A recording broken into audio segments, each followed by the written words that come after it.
Probably the most common question we get relates to anxiety issues. It's a hidden problem that can build up until it bubbles over and becomes very pronounced, and then we're very aware of it. This week we're going to look into two types of anxiety and how we can help our horses to not get into these states. Anxious behaviour riding on a beach and destinating back to the yards. Hello, welcome to Mark Langley's Horsemanship Podcast, a podcast helping people to understand their horses better, to provide solutions in a calm, connected way. I'm Jenny Langley. And I'm Mark Langley. Mark, this question comes from Shirley from New Zealand. She'd like some tips for helping her horse out on the beach. She's usually very quiet and hard to get going, but as soon as they're at the beach, she becomes much more heightened. Her head goes straight up, her eyes are on pins, and she can't get her to come back to her. She's tried circles, but she whizzes around and then refocuses on a danger ahead. Shirley finds it hard to bring her down once she reaches this threshold. It's hard not to anticipate her getting all anxious, and it becomes a vicious circle, with Shirley herself getting anxious. So I just want to spend a bit of time asking you about anxiety in the context of trail riding and how it can suddenly sort of pop out into this explosive behaviour. And it's obviously not a nice feeling to be on a really anxious horse. But first, can you just describe what sort of horse Shirley probably has? Because it's quite common, I think.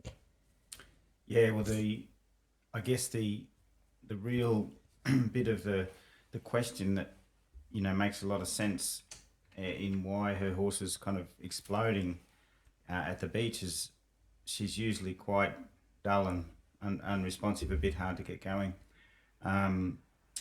That is any horse that I ride that is not in a healthy state of awareness, searching, probing, making decisions, is kind of like hiding in a shell, like a turtle sort of hides in a shell. So they're sort of not really out there exploring in their mind, which means they're not processing properly, which means then they miss a lot of things.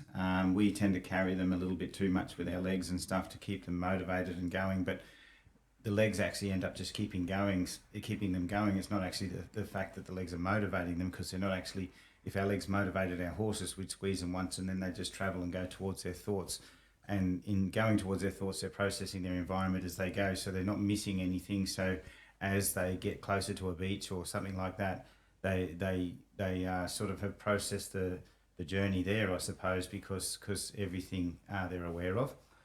Whereas these quiet horses that are quite dull, it's almost like they magically get teleported to a place where they just don't understand everything. It's way too much, because they kind of will anxiety stack until they blow up. Okay, we'll get to how they are coping with it or not coping with it. I just want you to describe the sort of characteristics of this sort of horse.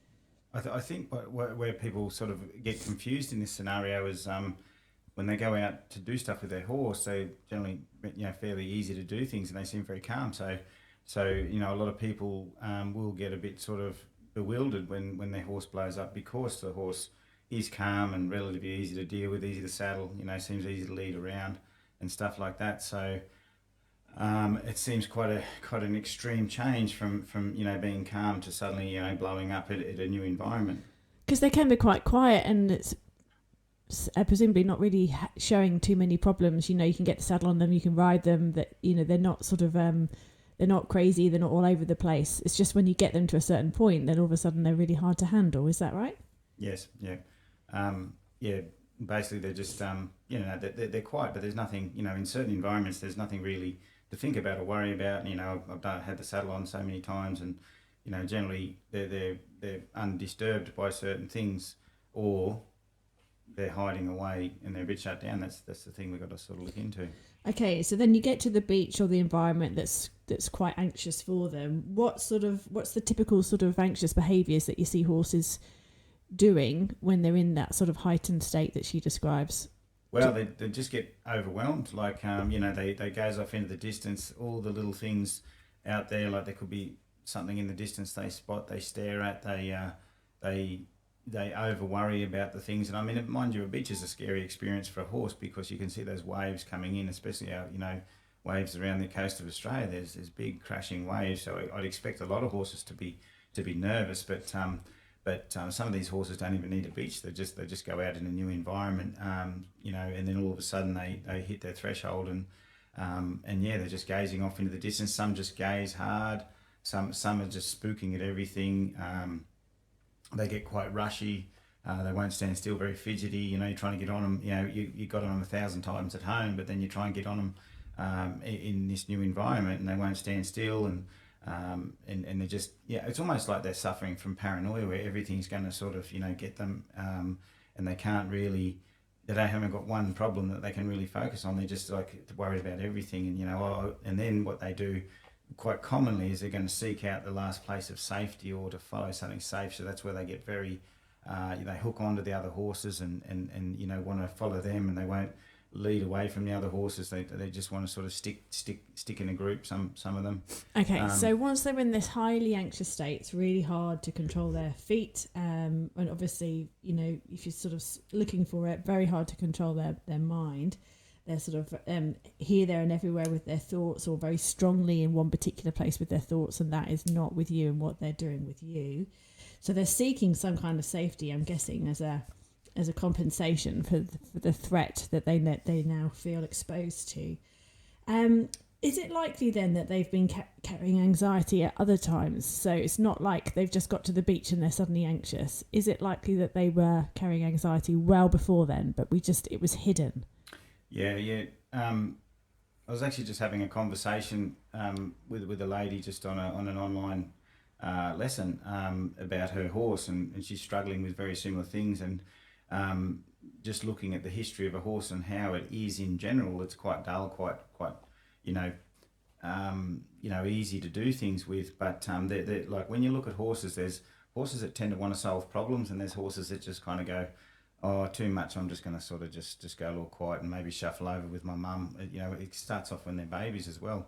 And oftentimes, unbeknownst to us, these horses through training, they just slip into a bit of a sort of a semi-shut down trance because there was some things in their environment or in their training that caused anxiety. And instead of, search and do something about it and make decisions, they just kind of, they just go quiet, and they end up that they're hard to motivate, and you kind of feel like you've got to push them along like a wheelbarrow when you're doing stuff with them, and because they're not actively searching and engaging with their environment, the things that they're doing, the things in front of them, also the questions and the feel that you present to them.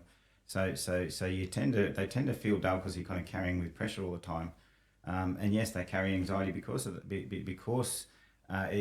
kind of went into that place because of anxiety. They are carrying anxiety, and I guess the worst thing about it, and the reason why they don't process new environments when they get bigger, is because they haven't really been learning and processing and actively engaging and thinking about problems, and also problem solving, because our aim as a horse trainer, we're really teaching our horses to problem solve all the time, not just to sort of move off pressure. It's about thinking through situations, and because they don't do that, then they don't have the tools to think through any situations when they get bigger. So can you just describe a horse then that perhaps you've trained or that you've helped someone train, so that has had these anxiety traits, especially out on trail? Have you been able to help the horse so that they can learn how to process? Yes, for sure. Especially, across the board, but just on the subject of these ones that sort of tend to be quiet and then suddenly, they get overwhelmed. There's one particular horse I've got in my mind at the moment of a lady who I helped, and he has just he'd done Western training, and in a way that he I guess he just got carried around. He's very kind of dull and heavy and unresponsive. But when he was out, she felt she had this horse that was underneath her that was really, really, really tense and suddenly spooky and not coping with things and not being able to lead out and all this sort of stuff. And what I helped her with is getting him to search for himself. And that all came back to simple things like even just the one range start. You have to go towards your thoughts. I'm not going to pedal you with my legs all the time, and get him. And to do a one range start, he really had to think about thinking and engaging and softening in the rein. And then through that, he started to blink and think. And then in our leading lessons, we started to wake him up and say, no, we're not going to carry you. You have to carry yourself. So we'd wake him up in the lead rope, get him to lead better, pick his body up. And you see him blinking, thinking, breathing, searching. And then so in his normal training environment, and this is what I was talking about with the lady on the online lesson, is when you train your horse, you have to have it awake. So if your horse is dull, it's probably in the wrong state to train. So you know, with this horse that was carrying anxiety on the rides but very dull, we woke him up more in his training, and then through giving him more responsibility under saddle and thinking through things, he had to go towards his thoughts. And then instead of being pushed along with the legs, feeling like someone's behind him, pushing him where where they want to go, he had to go and he had to do it. And then what happened is he opened up, he started to process his environment, and then she started riding him out and got further around the block till she was doing all these big laps around the block and different places on her own, and he was processing the environment, thinking about things and walking along at a nice soft pace where she didn't feel he was kind of full of tension or just sort of dropping back and wanting to stop all the time. The destination to home sort of slowly dissipated till it disappeared, and he became more self-reliant on himself and his confidence, and her leadership through her guidance as well. So together they made a team that the funny thing is some people have their horses rely on them so much that they can't rely on their horses as a good leader when they go out on trail. So that's the balance as well. So he became a nice, reliable little leader that tapped into her and listened to her as a leader as well. So it was really good. So the bottom line is that these anxious horses can get better. You can actually train them in a way that opens them up to think and process in a different way so that they can curb their own anxiety. They just don't get to those highly anxious states. Is that what's happening? No, well, because they're anxious. So basically, any small doses of anxiety back in the past in their training created a reason to search and do something, opposed to just hide away and do nothing. So basically, if you sort of create an anxiety and teach your horse to search and problem solve, then they start to get in that sort of mindset where they're constantly open and searching and thinking, so they're not missing anything. So a horse, like, I guess the best way to sort of explain it is a horse that hides away gets teleported to a war-torn country and everyone's fighting and throwing bombs around and they don't know how they got there, and that's why they explode. Whereas the horse that walked across the land and slowly got closer and closer to that environment was preparing and processing the whole way their safety and thinking about things the whole way. So when they get to a sort of quite a conflicting place, they know how they got there, they remember how they got there, and they're in the right mindset to process it as they go through it.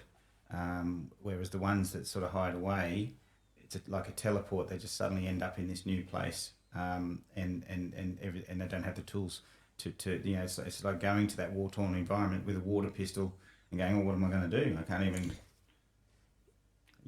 fend for myself. So it's obviously horses are very overwhelmed when they get into that state. That's right. And they just revert to their sort of natural instincts of we've got to get out of here or get to safety, whatever they think that might be. So then, have you got tips for Shirley and anyone in a similar situation with a horse that just suddenly gets anxious in a different environment? How can they start to help their horses reduce it, not get to this point? In the riding situation, and I sit quietly on my horses and I will sit on them until they follow a rein really well. I know it's tough to sit on a horse doing a one rein start for 3 days but eventually that horse, if you do it right, will start to search and realise you're not going to carry them. So that alone teaches them to go towards their thoughts and search instead of trying to push, and then you stop riding and they sort of stop. So basically we're sort of steering them until they search. The other thing I do is I might, when it looks like they're kind of like just very kind of dull in their groundwork and their ridden work, or it starts off on the groundwork, as you wake them up a bit more, you might pop a flag and bang a fence and they go, oh geez, that stuff's going on around me, and I didn't prepare for that, I didn't predict for that, it's not my little I didn't expect this to happen, and because that's like a challenge, they go, I don't know what to do, and then you might say, well, you can follow this lead rope, so you're waking them up to keep them a little bit more blinky, awake.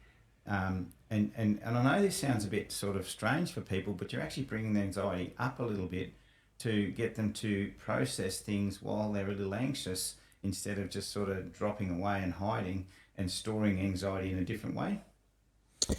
Okay, so it's like I'm imagining a quiet classroom with a quiet teacher and people are kind of daydreaming, looking out the window. But then you compare that with a classroom where a teacher walks in who's like, right! And everyone's like, oh, yeah, we're paying attention. So you're creating that kind of a pay attention atmosphere, but just one that just enables them to go, yeah, you need to be listening. And you're monitoring for the horse to be in that aware state as opposed to just sort of dawdling along. That's right. So it's not like as I say, you're not the teacher that yells at them and constantly, but you might be the teacher that goes in and, turns music on quickly and everyone turns around, and then you turn the music off and go to complete silence. And then you say, well, what can we do? And you can talk quietly to them. But it's about creating a neutral anxiety for a moment that says to the horse, this is not completely safe here, but I'm willing to help you through it. So that's why I say when you bang a drum or something or do something out of the ordinary, it's not towards them, it's not personal, it's just something that happens in their environment that makes them wake up. And then you guide them in a good, quiet way, like you're going to help them. You're not there to yell at them, push them or shove them around and bully them. And so when I say to people, go and wake your horse up, the last thing I'd want them to do is go and bully their horses to wake them up and chase them around in circles and say you need more energy in life. Because that's why a lot of horses are quite destroyed, because people just thought waking up was going faster. But no, waking up is just being more aware. Yes, because a lot of people will say to me, I've sort of, I can get my horse to go round in several circles and then they're right to ride. But that's just completely glossing over what state of mind they're in. Yeah. Right. And the problem with using speed to wake a horse up is you have a bolt response when you get to the beach, because the horse has been allowed and pushed to go fast to wake up. Then when it's awake, it's going to go fast. So next gear. Not process. So that's the why, when I used to see the old kind of, I guess, the model of horsemanship, which became a bit commercial, was sensitise, desensitise. I saw a lot of people sensitising their horses, not by creating sensitivity, but just creating a faster horse. So they'd send them around faster, move their feet faster, hustle their feet faster to sensitise them, and then desensitise them, stand still while I throw a bunch of stuff all over you. That raw method of that was probably, I think, responsible for really causing a lot of horses to stand and put up with stuff that they were frightened of and then just go faster when they're anxious. Didn't help at all. Yeah. Okay. So like what I say to people is sensitivity is like catching a fly with a chopstick. You can stand completely still and then go whatcha and catch it like that. But to be effective, the horse has got to want to be there, not want to be somewhere else. That's right. That's the key, isn't it? And that comes back to your body language. And also, like you said before, it's not personal. So you banging a drum or waving a flag, it's really important that that's not you yelling. It's not you putting your intention on the horse. It's not you creating some kind of a big monster in you. It's just using a tool that could go, that wasn't me, but it worked. Like the teacher turning the music on. That wasn't the teacher yelling. That was just something that just was needed to just come in. Yeah. But and you might not need to go to that extent anyway if you're monitoring their mindset and they're sort of learning and they're open to being in that sort of learning environment. Then you can just keep going. It's only if you see them sort of getting a little bit dull and withdrawing that you need to go. No, I need you thinking. I need you processing. This is really important for you to keep being safe. This is how you be safe. This is how you get your confidence. Is that right? Yes. What I'm saying. And the healing of the horse comes through not us being able to relax the horse and remove anxiety from it. The healing of these horses and or strengthening of these horses that becomes the healing. It's actually strengthening that becomes the healing of the horses that don't know what to do with anxiety. Is we're not going to our horses to relax them. We're going to them with a problem that creates a certain anxiety, and the relaxation comes from them solving that problem, not from us having some relaxation exercise or just making things calm for them to make them sort of, relax and be softer. So it's through solving a problem and getting on the other side of the problem that they actually go lick and chew and go, oh, yeah, I just did something and I'm okay, I'm still alive, my handler, my friend's still here with me, and we just did that. And then that's how they become a good, confident, relaxed horse. Otherwise, you've got the relaxed horse that still doesn't have confidence, so it doesn't relax when it's in a new environment. If this information is pricking up your ears and you'd like to learn more about how Mark is doing all this training, do check on online. We've got lots of videos that sort of will guide you through Mark's process of training that involves paying attention and changing a horse's thought. So that should have given quite a few ideas to people out there. We'll move on to the next question, which is from Nat from Queensland. And she has a very calm but very willing standardbred, which her daughter's been training. But noticing that under saddle, he destinates towards the stables in his mind and his action. His movements actually orientate towards the stable. And only after a series of transitions and trot circles, he focuses and is with her. And then she'll reward him and stop. But then when they start going, it's all back to the beginning. The gravitation and destination to the stables happens again. Now, on the ground, he's much more focused. And when they're working in the arena or the round yard, doesn't seem to have a lot of issues. Nat is wondering, are there any gaps on the ground that they need to address? Is something else going on? What are they missing? Yeah, without being the fly on the wall, watching at the moment, I think like a lot of standees, they can be like what we've talked about before, the silent horses that suddenly sort of, can wake up a bit. But with stands, you've got to remember that they were sort of, on the track pulling a cart, and they're very mechanical when it comes to kind of destinating, and they just get this strong, long, let's just push along, hook onto a target, let's go sort of thing. So the biggest thing with all of these horses is every decision that you make, every rein you pick up, every backup you do, every turn, whatever it is, if it's on the ground, if it's under saddle, is your horse actively thinking and letting go of the last thing that it was doing. Okay, so some people say, like even in the questions say, generally quite focused and attentive or whatever, and I go, well, that's nice, the horse is attentive. A horse can be attentive and listen to us, constantly listening, looking at us, focusing on us. But attentiveness is not necessarily problem solving, like I talk about problems and how horses solve them to make them feel better. So, so on the ground, if he's attentive, is he just focused on you and you move him about with your pressure, or is he constantly adjustable in his thoughts? So an unadjustable horse on the ground can be very attentive. They can focus on us. They can look where our hand is. They can, especially like doing liberty or something, they can just focus and we move a certain way, they move a certain way. It looks like some romantic dance, but then all of a sudden we get on them and ride them out the gate and they panic. And I'm like, well, what's going on? Why is my nice, attentive, soft horse suddenly panicking? It's like, well, the whole time the horse focused on the question and me and my movements and didn't have to look at the gate. It didn't have to look over there. It didn't have to go backwards in its thoughts. It wasn't adjustable in its thoughts. It just moved its feet, focusing on the one thing.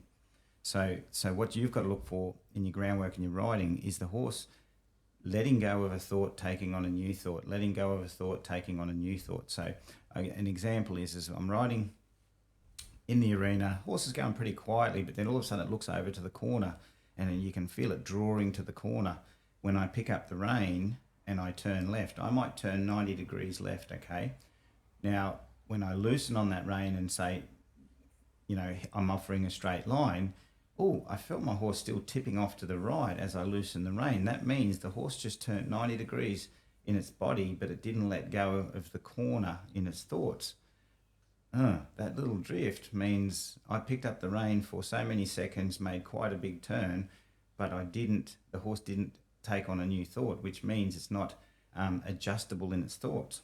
Okay, so I would have to hold the rein until the horse let go of the thought, and I may not get to where I wanted to go. I might end up in a completely new direction, but at least the horse let go of the corner that it was going to.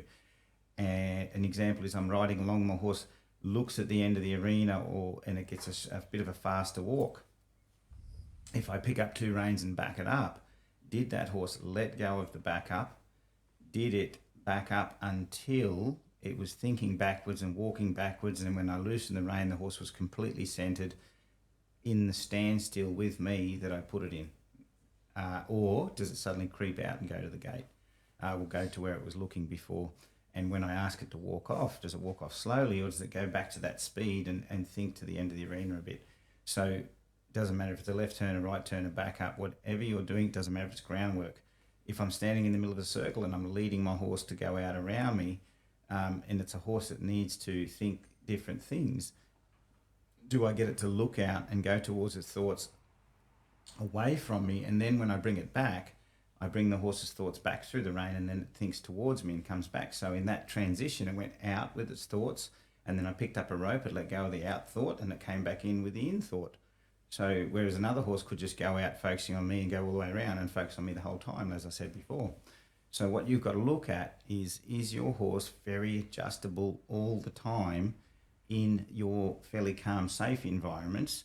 And then when you go out on your trail ride, you constantly gently interrupt before the horse gets too far out and go in all directions. So we did a little trail ride lesson at the last clinic where we went out 20 metres from the arena, and I asked the owner to go in all different directions and see if the horse had any strong direction 20 metres from the yards. And then when it could go in every direction equally and do the same things it was doing in the arena, softly follow the left rein, follow the right rein, back up, adjusting its thoughts and changing them all the time.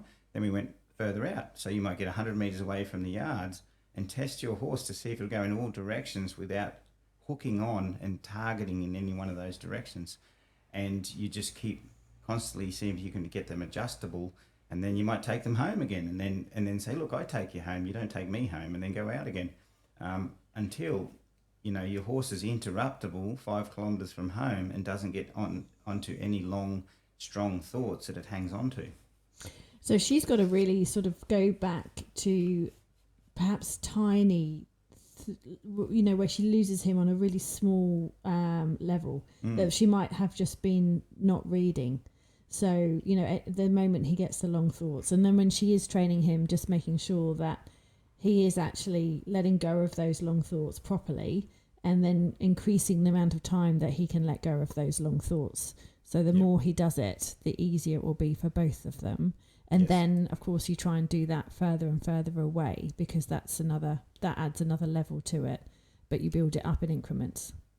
Yeah. And okay. I think it's everyone has to be more attentive, and really know, are they carrying their horse, or is the horse carrying itself? Right. I think it's noticing. I see someone back up their horse and they thought that was okay, and I said, yeah, but the horse wasn't really backing. The reins were just dragging it backwards, though it was light. It was not thinking backwards. So just little things, and I think paying attention to that a little bit more in the little areas, like, when I was saddling my horse, I just noticed the eye go a little hard, and it just was a little bit zoned out. It looked off into the distance when I saddled it. Maybe is this the start of it looking off into the distance? Should I maybe work out how I can help that horse when I'm saddling it not look off into the distance? Yeah. And it all starts somewhere, and then it builds up until they're at the beach or on a trail ride, or they're looking for home, and then it all kind of comes out then.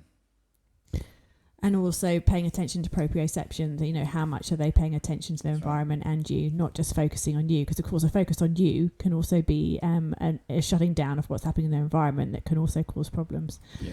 So much to it, but of course it all knits together, and it does sort of form, when you do things in the right way, you are building this sort of mesh of security and for the horse, but also letting the horse develop its own confidence. And it's so interesting. Thank you so much for the insights, Mark. I really enjoyed listening to you this week, and we will be back next week with another Q&A session for you. Thanks, Jenny. Thank you, everybody. If you enjoyed this podcast, please like it, share it, or send us a comment. It all helps in reaching new ears and helping more horses. And if making a change in your horse appeals to you, Mark offers his direct support and a diverse learning platform. Head to marklangley.com.au and grab your 7-day free trial.